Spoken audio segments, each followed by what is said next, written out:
Fishing చేస్తూ ఉన్నప్పుడు అతన్ని ఒక పాము కాటేస్తుంది. ఇతను హాస్పిటల్ కి వెళ్ళడం మానేసి ఆ పాము వెంట పడతాడు. ఎందుకంటే ఆ పాము విషపూరితమైందో కాదో తెలుసుకోవడానికి. కానీ ఆ పాము అతని నుంచి తప్పించుకొని వెళ్ళిపోతుంది. అప్పుడే అతని కాలుకి కట్టుకుంటాడు, విషం స్ప్రెడ్ కాకూడదని.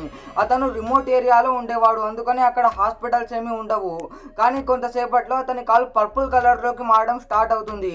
ఇతను భయపడతాడు. అండ్ అతను ఏమి చేయకపోతే కొంచెంసేపట్లో అతని ప్రాణమే పోయేది.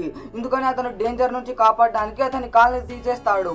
అందరూ అతన్ని మెచ్చుకుంటారు. అప్పుడే ఒక స్నేక్ క్యాచర్ అటువైపు నుంచి వెళ్తూ ఉంటాడు. ఈ వ్యక్తి అతనికి ఆ పాము గురించి డీటెయిల్స్ అన్ని చెప్తాడు. ఆ స్నేక్ క్యాచర్ సేమ్ అదే పాముని అతని బ్యాగ్ నుంచి తీస్తాడు.